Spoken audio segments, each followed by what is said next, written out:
Yo, YouTube, what's up with your boy? Sports and Fitness Rants. I'm back, guys. Click that like button. Subscribe to my channel. What's up, everybody? Welcome back, guys. Welcome back, man. I got a great video for you guys today. As usual, we're going to stop the lies again today, guys. We're going to continue to celebrate Michael Jordan's legacy, the greatness of Michael Jordan, the greatest basketball player of all time. We're going to tell the truth about this man, put his career in perspective. We will not allow the lies to stand any longer. And I want to thank you guys, as usual, for subscribing, for your comments, sharing your stories with me. All the love, man. I really appreciate that, guys. I really do, man. And if you guys have any video requests, like I said, leave the comments there, guys. And if I see it, I'll try to do a video on it, man. I like interacting with you guys, man. It's great. So I want to thank you guys again, as usual. In this video, we're going to continue to stop the lies that I hear about Michael Jordan being guarded by plumbers, or Michael Jordan never, played against any good defensive players. They really try to make it seem like that, guys. So we'll talk about that in this video. And as usual, you guys know what to do, man. Hit the play button, turn the volume all the way up. You do not have to watch my videos. I know my videos are not super entertaining to look at. It's just me sitting in my car. I get it, guys. But the information is there. I'm telling you guys the facts, and you guys know I am. So pump the volume up, hit the play button, and let's roll. So yeah, guys, you know the deal, man. You know the lies that we always hear as Michael Jordan fans, as Michael Jordan supporters. You hear the same corny lines over and over again. And one of the things you'll constantly hear is that Michael Jordan, didn't play against anybody, right? They'll literally say that, oh, who was Michael Jordan's competition? He never played against anybody. I heard one guy the other day told me that, say that Michael Jordan was being guarded by Dan Marley in the 1993 NBA Finals, as if that was like a knock on Michael Jordan. Like, once again, like I said, you don't even know who Dan Marley is probably, but you just see him as a white guy and you threw his name out there. You guys like to cherry pick these guys. Oh, Dan Marley was being guarded by Dan Marley. Dan Marley was a very, very good defensive player of the 90s era of basketball, but these guys don't know that. So yeah, guys, I just get tired of hearing people talk about people who are guarding Michael Jordan, right? Who was guarding Michael Jordan? He wasn't being guarded by anybody, man. He played against plumbers and taxi cab drivers and all this nonsense. These extreme, comments that you hear from people who don't know basketball. Now, we know that these are mostly young kids, probably under the age of 20 years old, that are making stupid comments like this. However, where are they getting this stuff from? They're getting it from guys like Nick Wright, from guys like Shannon Sharp, from guys like Jay Williams, Gilbert Arenas, Draymond Green, JJ Redick, these corny guys, Jason Williams, all these cornball guys with podcasts that don't know the history of the NBA. They just speak things that aren't true. And these young kids pick up on this stuff and they start saying the same nonsense on social media. And they think they're telling the truth. They think it's facts. So when they say something about a Dan Marley or a Jeff Hornacek, for example, they think that they're clowning Michael Jordan. They really think that they're winning a debate when they just look stupid because you're just exposing yourself as not knowing the history of the NBA. So now listen, if we think about guys who are guarding Michael Jordan, from the minute that Michael Jordan stepped in the NBA, guys, let's not get it twisted here. Michael Jordan was playing against elite defensive players from the mid-'80s all the way into his end of his career. Now, when we focus on just his early part of his career, coming in as a rookie, a young NBA player, at that shooting guard position, we're just going to talk about the shooting guard position alone. You had guys like a Sidney Moncrief, an Alvin Robertson, a Joe Dumars. You had a lot of these guys in the mid to late 80s that were very, very all-time great defensive players, of Michael Cooper, that Michael Jordan was going against on a nightly basis.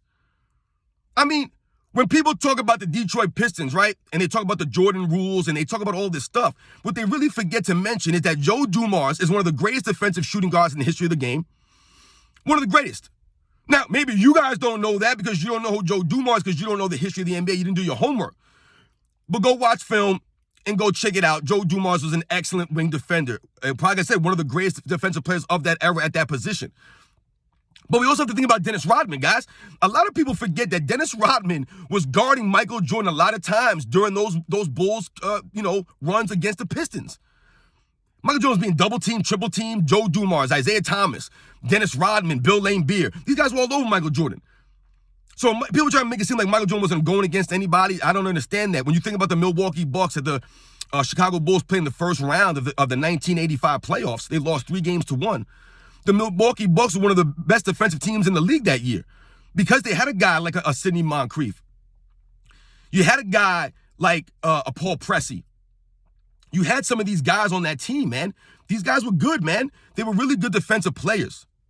When people try to make it seem like Michael Jordan wasn't going against anybody defensively, it's like I said, you just exposed yourself as not knowing the history of the league. The 80s and the 90s, especially the early 90s and the 80s specifically, was a very physical era. So what guys lacked in athleticism or skill on the defensive end, let's say, they made up for in their physicality. That's how they took advantage of you. Michael Jordan was being physically beaten by a lot of guys in the league because they couldn't stay in front of him because of Michael Jordan's cat-like quickness, his first step, his explosion. So what did they do? They resorted to tactics like tripping and holding and pulling and pushing and slapping, all these things. You see the videos, guys. The evidence is there. You see the physicality of the league. So when people turn around and make it seem as if Michael Jordan wasn't being guarded by anybody, it's the most asinine statement I've ever heard in my life. Not only were there great defensive wing players of that era, guys like Gerald Wilkins, guys like John Starks in the early 90s. I've talked about Sidney Moncrief. We talked about all these guys, Joe Dumars. Guys like someone like Dennis Rodman was guarding Michael Jordan. All these defensive players, Dan Marley, Jeff Hornacek, all these guys were really good, solid defensive players, but you wouldn't know about these guys if you didn't do your homework. You can't just look at all defensive team selections or if a guy won a Defensive Player of the Year award and be like, oh, he wasn't a good defensive player. Because, once again, you have to look at the era that these guys played in. So for someone like a Dan Marley, you guys probably don't even realize that Dan Marley has just as many all-defensive teams as someone like an Andre Iguodala, right? So Andre Iguodala won a Finals MVP playing defense against LeBron James at the age of 32 years old, Iguodala was, I believe, or 33 years old. And he played solid defense in the NBA Finals against LeBron and held his shooting percentages into the 30s. And he won a Finals MVP over that. He has just as many all-defensive teams as Dan Marley. But somehow people will try to knock Dan Marley's defensive abilities, that he wasn't a good defensive player, a solid defensive player. And Dan Marley used his physicality. He was 6'6", 220, very physical defensive player. He was allowed to use his physicality on someone like a Michael Jordan because he didn't have the quickness. No one had the quickness, which is why I've told you guys many, many times, you'll see smaller guys on Michael Jordan often. Sometimes people will be like, oh, look at the guys that were guarding Michael Jordan. They were all 6'0". Why do you think that is? You couldn't put a 6'7" guy on Michael Jordan or a 6'8" guy on Michael Jordan. You couldn't do that for an entire game. He would go by these guys like they were standing still. Watch the film. So what they would do is they would mix it up. They would put a 6'7" guy, a longer guy on Michael Jordan for some time. Then they would mix up, put a point guard type player on a Michael Jordan. You had to mix it up on Jordan. His game was too versatile. You couldn't just put one kind of defender on Michael Jordan. Like I told you guys, he could post you up. He can go by it with the quickness. His game was too versatile. He could move without the basketball. He could break it down with the dribble. You just couldn't put, like I said, so when these guys say these things, they just didn't do the homework. They didn't know the history of the game. Michael Jordan was going against all-time defensive great players, Gary Payton. Right? We think about Gary Payton, one of the all-time great defensive players, probably the greatest defensive point guard of all time. Michael Jordan was going against guys like that during the regular season in that era. I've talked about guys like Ron Harper, right? Derek Harper. All these guys, man, that were solid defensive players.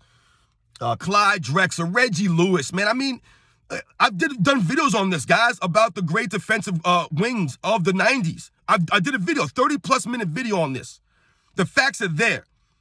And not just the guys on the wing. See, when people try to point out guys at the wing, who were other shooting guards were great in Michael Jordan's era, they don't know the history, guys, right? We get that. But they're focused on the wrong thing. The 90s era in general was a great defensive era. You had all-time great defensive players. These are not just great for their era. These are all-time great defensive players that Michael Jordan was going against. So if Michael Jordan beats someone off the dribble on the perimeter, let's say, what happened? He had to go into the paint and face a Patrick Ewing. He had to go into the paint and face a Hakeem Olajuwon. He had to go into the paint and face a David Robinson or a Shaquille O'Neal or a Kareem Abdul-Jabbar or a Moses Malone. Whoever it was, an Alonzo Mourning, a Dikembe Mutombo. So if Michael Jordan's breaking down Sean Elliott on the Spurs on the perimeter, right? He breaks down Sean Elliott, drives to the paint. Who's there? David Robinson standing right there.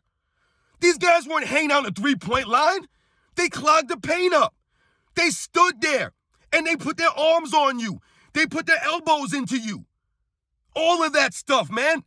If Michael Jordan breaks down John Starks on the perimeter and he gets into the paint, who is he got to deal with? Charles Oakley giving him a forearm, Patrick Ewing putting his hands up.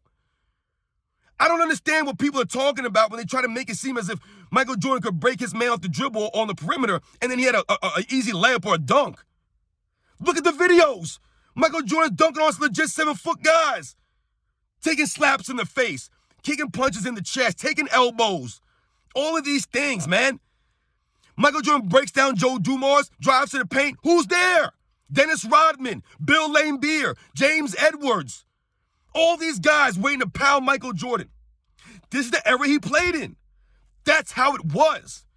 So don't give me any nonsense about Michael Jordan wasn't being guarded by anybody, man. That's complete lies. Do your history. There were all-time great defensive players in the 90s, in the 80s when Michael Jordan was in the league. All-time great, all over the place. On the perimeter, in the paint. It didn't matter. These guys today don't know nothing about going to the rim and having someone like a Patrick Ewing stand there, or Hakeem, or David Robinson, or Alonzo Mourning, or Dikembe Mutombo, or Mark Eaton, or Kareem Abdul-Jabbar, or Moses Malone, or Charles Barkley, or Charles Oakley, or Rick Mahorn, or Bill Laimbeer. They don't know about any of these guys, man. You got to take your head off, man. Take your head off. Michael Jordan wasn't being guarded by anybody. What kind of nonsense are we talking here, man? Go watch the NBA film, man. Don't tell lies about Michael. I told we won't stand for the lies, man. We will not stand for the lies. Keep it 100 about Michael Jordan, man. Don't try to downplay his era to lift your player up. I'm tired of this nonsense, man. Stop the lies, man. Michael Jordan played in the golden era of the NBA, the most popular era of the NBA, and he was the biggest star and the brightest star of that era. Don't disrespect the era to lift your player up, to make your arguments. That's lame, man. That's what lame people do. That's what people who don't know about the NBA history, they do. Because they don't have the facts, so they have to make up stuff to support their arguments, man.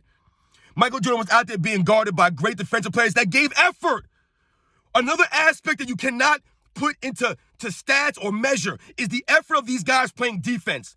It mattered to them. I've talked about this before also, guys. These guys played with hustle, intensity, with grit. Like I told you, they were pulling on you, slapping you, grabbing you, holding you, elbowing you, all this stuff to stop you from dunking on them or getting an easy layup. Nothing came easy in that era. Nothing. These guys tried, man. No matter what you say about whoever, even if you want to talk about these guys like a Jeff Hornacek or some of these other guys, and you're going to try to say that they're lesser defensive players, what they lacked in maybe athleticism or things like that or size, they made up for in hustle, with grit, with mental fortitude that guys these days just simply do not have. They don't have the will, the want to play defense at that level consistently like Michael Jordan and the guys that Michael Jordan was going against. It's just the truth, guys. So when people try to say that nonsense about Michael Jordan wasn't being guarded by anybody or who was Michael Jordan playing, all those nonsense, they expose themselves as not knowing the history of basketball, not having any knowledge, and not being able to make a solid argument for their player. They have to downplay an entire era. I'm tired of that nonsense, man. I won't stand for it. I know you guys won't stand for it either. That's why you guys appreciate my videos. So once again, guys, we're going to continue to celebrate Michael Jordan. Thank you guys so much for watching my videos. It means a lot to me, man. We will not let the lies stand anymore. Michael Jordan played in the toughest era, one of the toughest eras in NBA history as far as physicality goes, man. You see all the brawls and fights that was happening in the 80s and early 90s games, man? There's brawls everywhere, fights everywhere. Guys getting punched and elbowed all over the place, man. That was what Michael Jordan was dealing with. You guys know the truth, man. You guys know the truth. Michael Jordan's a warrior. A warrior. Catch you guys in the next one.